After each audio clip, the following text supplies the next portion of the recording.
Governor Itola receives commendation for being a promise keeper. Court affirms federal government's position on joint accounts.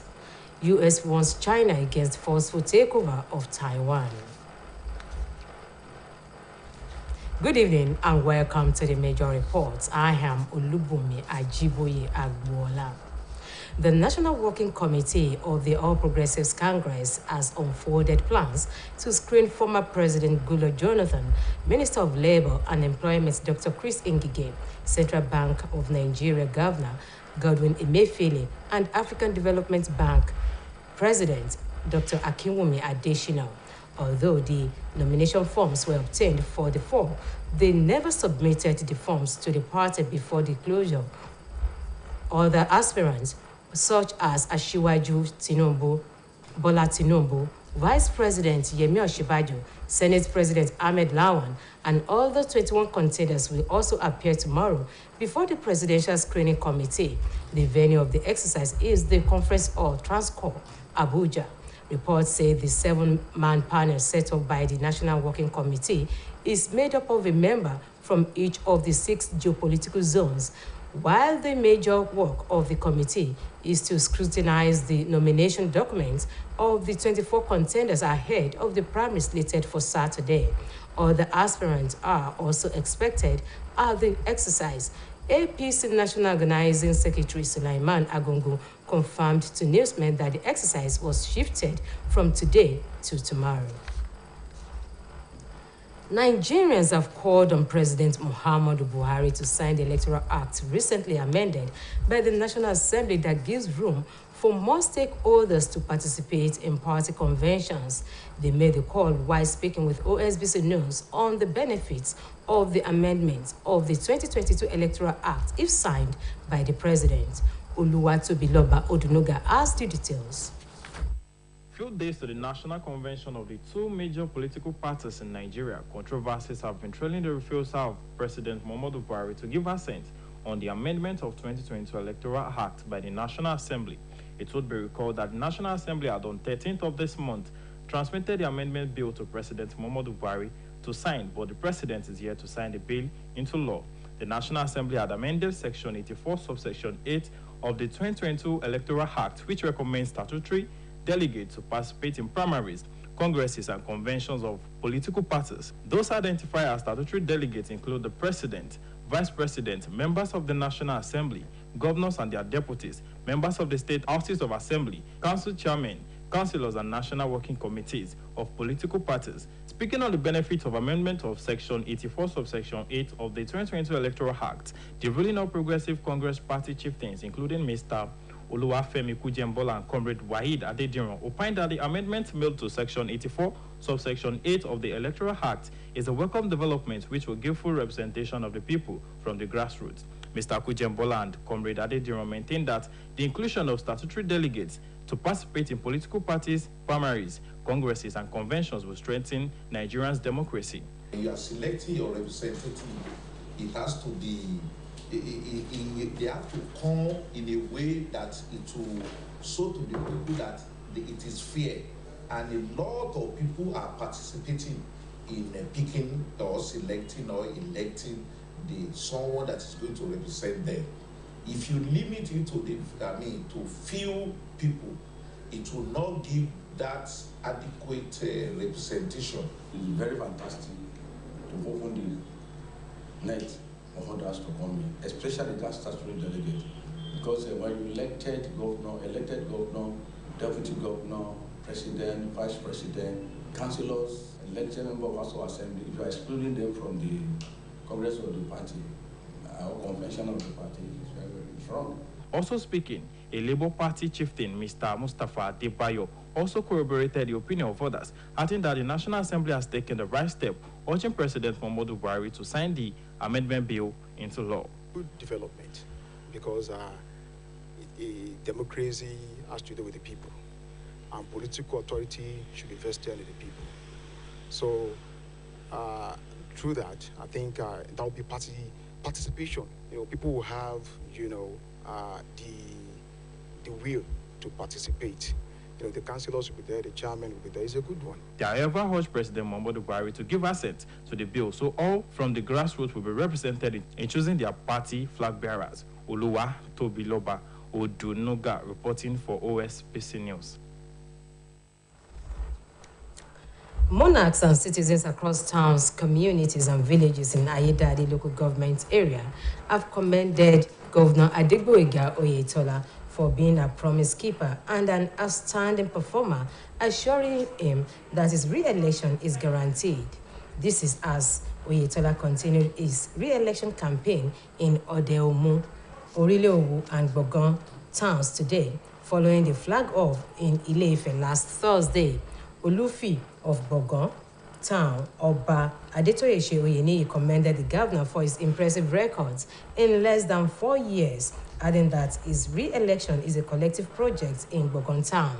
In his words, the Alayegun of Odeomu, Oba James Bolarinwa Oladipupo, described Governor Adegboyega Oyetola as a fulfillment of God's promise to Osun State, adding that his performance in 3.5 years showed that he is raised to fix the state.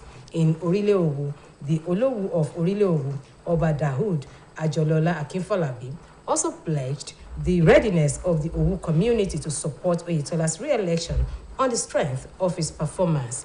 While addressing a mammoth crowd at the campaign venues, Governor Adegboyega Oyetola said his performance in the last 3.5 years is a proof of his depth in progressive ideology.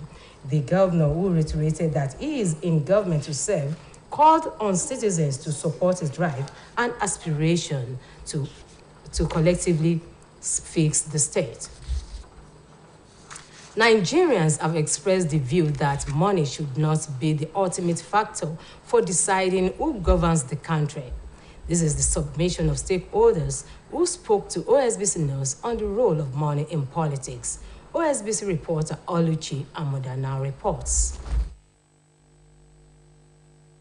Money is an essential commodity that helps in the exchange of goods and services and practically helps achieve a better standard of living. This aligned with the saying that money makes the world go round, as no one can make any progress in life without money, since the basic needs of life such as food, clothing, and shelter must be obtained with it. So there are other needs, including qualitative education, good health care, and other essentials. Besides being a necessity for a better life, money also plays a key role in the Nigerian politics. The issue of the role of money in politics has become more heightened among the major political parties in Nigeria, with the whopping amount placed on the expression of interest and nomination forms. Similarly, campaigns by aspirants as well as candidates are in full gear as they move from one location to the other to sell their manifestos to the electorate. There are reports that some candidates have been boasting that they have more than enough money to spend for the election. This situation has become a source of concern to some Nigerians who feel that money should not be the main focus during the election, but what each political party has to offer. Mr. Oladimejido is a politician who believes that no one can successfully carry out political campaign without money, as it is needed to print posters, produce jingles on the media, use for logistics, and other important things during campaign. He, however, noted that inducing the electorate with money for the purpose of buying their votes should never be part of it. When a candidate is campaigning and telling the world that he has come with dollar, with euro, with that is trying to intimidate public with money. So politics shouldn't be like that. The money you spend in politics is a necessity. It shouldn't be a means of canvassing people to yourself or buying votes. People should vote willingly rather than buying votes. So campaigning with money is like a mortgaging the life of the people. And you know, when you see poor people and you talk about money, they will flock to the direction of money rather than the direction of what can benefit the entire humanity. Meanwhile, the Independent National Electoral Commission, INEC, says it is monitoring the development and has sensitized political parties on the need for financial prudency and accountability. Osun State Resident Electoral Commissioner Professor Abdulganiyu Raji, who stated this in an interview with OSBC News, noted that vote buying is an electoral fraud and punishable by law. There are no specific amounts, but Each party is expected to be prudent and moderate in their spendings. What is there within the Constitution is this excessive spending and then the use of some of the funding that are not acceptable constitutionally. Parties are expected to raise funds, and there is a limit to which they can actually go. Professor Raji called on registered voters to ensure they obtain their permanent voter cards, PVCs, as the distribution is ongoing in all the local government areas in the state. Oluchi Amuda, OSBC News. Efforts of the Osun State government in quest to prevent the spread of Lassa fever virus continue as the sensitization team headed by the special advisor to the governor of public health, Dr. Shiji Olamiju, visited some worship centers in Obukun-Oriade Federal Constituency. Omotayo Adibodun, who was part of the team, now reports. The sensitization team led by the Special Advisor to Governor on Public Health, Dr. Shiji Olamiju, visited some worship centers, including churches and mosques in Obokun-Oriade Federal Constituency, to sensitize people on the dangers of Lassa fever and other epidemics.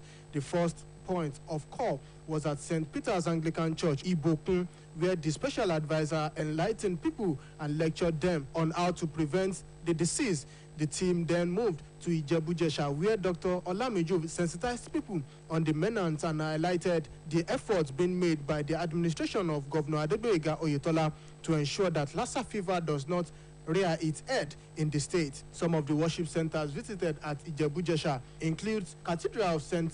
Matthew, CAC Okeano DCC, Celestial Church of Christ, Ara Parish, as well as Central Mosque. In each of the places, the discussion between the special advisor and the people was interactive and frank, as people were made to know more about the dangers associated with Lassa fever and other communicable diseases. The sensitization was dotted with question and answer, as people have opportunities to ask questions with a view to enhance their understanding in the areas of preventive measures. Appreciating the proactive measures being taken by the government on health sector, some people, including the chairman of Oriade local government, Mr. Ezekiel Obiesun, expressed gratitude for the gesture as they promised continuous support to the present administration. Omotayo Adebodun, OSBC News.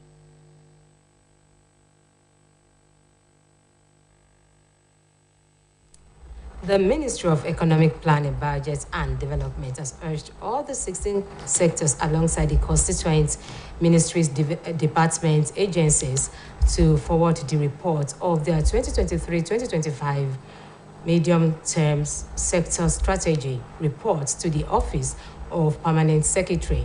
This is contained in a circular signed by the Coordinating Director, Ministry of Economic Planning, Budget and Development, Mrs. Yetunde Eson. According to the circular, the reports from the MDAs, which will aid the preparation of the 2023 budget, must get to the Office of the Permanent Secretary, Ministry of Economic Planning, Budget and Development on or before next week, Thursday. The circular added that the sectors and MDAs report will form the foundation of the 2023 appropriation bill of the state, which will start in due course. Justice Inyang Ekwo of a Federal High Court sitting in Abuja has okayed the position of the federal government and the Nigerian Financial Intelligence Unit on local government joint accounts nationwide. The NFIU had in June 2019 issued guidelines aimed at curbing crime vulnerabilities created by cash withdrawals from local government accounts by state governments. The Nigerian Governors Forum, however, dragged federal governments and NFIU to court for interfering with state government powers to initiate transactions on local government joint accounts, citing provisions of the 1999 Constitution. The NFIU issued a guideline on money laundering, risk, and vulnerabilities, advising all banks not to honor transactions from joint accounts. It directed that the state and local government joint accounts should be used only for receiving funds and subsequently transferring them to local government accounts only. While reacting to the judgment, the director and CEO of NFIU, Mr. Modibo Tuku, said the judgment was good because the federal government is always ready to protect both states and local governments by making funds available for their governance responsibility. The Minister of Communications and Digital Economy, Issa Ali Pantami, says the federal government has approved tax reliefs for tech startups to enable the implementation of strategies to encourage and support the development and growth of more innovation-driven enterprises. The minister said this in a statement by his technical assistant, Femi Adeluyi. He also said that the tax reliefs and incentives would help to create millions of jobs in the country, adding that a number of the proposed strategies resulted from recommendations that were made at an interactive forum where he led a federal government delegation and a working visit to the Lagos digital innovation ecosystem. He explained that Nigeria's startup bill was earlier approved by the Federal Executive Council and forwarded to the National Assembly, and the process is about 90% complete, as it will attract over $4 billion from telecommunication operators. The minister said the government would continue to position Nigeria to develop the tech ecosystem to transform Nigeria into a country with a sustainable and thriving digital economy. The National Bureau of Statistics has said Nigeria's gross domestic product grew by 3.11% in the first quarter of 2022. This and more are packaged by Mabel Stephen on Business News. Nigeria Bureau of Statistics said the rise in the gross domestic product shows a sustained positive growth for 6 consecutive quarters since the recession witnessed in 2020. The Nigerian Statistical Office also stated that the first quarter 2020 growth rate further represents an improvement in economic performance. The statement noted that there had been a trend signaling a gradual economic stability since fourth quarter of 2020. Meanwhile, quarter-on-quarter, real GDP grew at 14.66% in first quarter of 2021, reflecting a lower economic activity than the preceding quarter. In the meantime, Naira has clinched a meager gain against the US dollar at the official market after it fell for 2 days.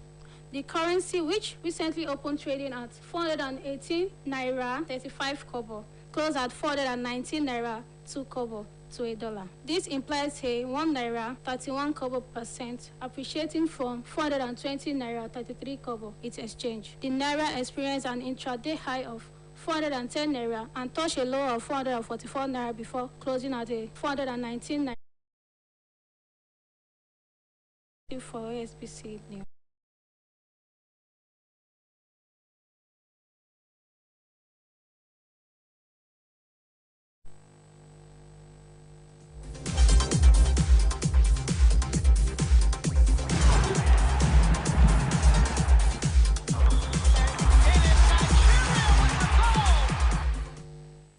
Manchester City manager Pep Guardiola has named his 6 legends after they secured their 4th Premier League title in 5 seasons. City won the league by a point over challengers Liverpool with a stunning 3-2 comeback win against Aston Villa.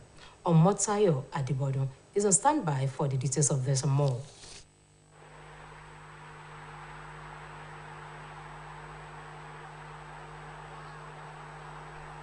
Manchester City retained their Premier League title in an extraordinary circumstance after coming from 2-goal down to beat Aston Villa 3-2 at the Etihad Stadium. 3 goals in 5 minutes late in the game turned the match and the title race on its head as substitute Ilkay Gundogan scored 2 goals either side of Rodri's strike. Liverpool's late win over Wolverhampton Wanderers meant that only victory would have been enough for City. It was an extraordinary way to do it, almost as remarkable in its own way as events a decade ago when Sergio Aguero won the Premier League title in a stoppage time. City had looked a bit inside when Philippe Coutinho added Tomati Cash opener midway through the second half. Aston Villa boss Steven Gerrard was set to add to his Anfield legend. Instead, amid a raucous atmosphere at the Etihad, it was Pep Guardiola and his players celebrating ecstatically upon the final whistle. Meanwhile, AC Milan won their 19th Serie A title, but the first for 11 years by cruising to victory at Sassuolo. Olivier Giroud scored twice with Frank Chiesa also on target for the visitor. The title triumph indicates Milan's decision to appoint Stefano Poli as manager in 2019, a move that was initially unpopular with Poli having led City rivals Inter for 6 months. Inter finished 2 points back, a final day 3-0 victory over Sampdoria ultimately in vain. Napoli were third after a 3-0 win at Spezia, while Juventus ended their disappointing season under Massimiliano Allegri, who won the title with Milan in 2010-2011 by finishing fourth but qualifying for the next season's Champions League. England international Fikayo Tomori was part of Milan's title-winning team in his first full season since his permanent move from Chelsea last summer. Milan have suffered more than a decade of disappointment since the title for Allegri in 2011, but Italian Poli has brought back the glory days. Veteran striker Zlatan Ibrahimovic was part of that last Milan side that won the Serie A, and at the age of 40, he lifted the trophy with the club for the second time. Motayo Adebodun, OSBC News.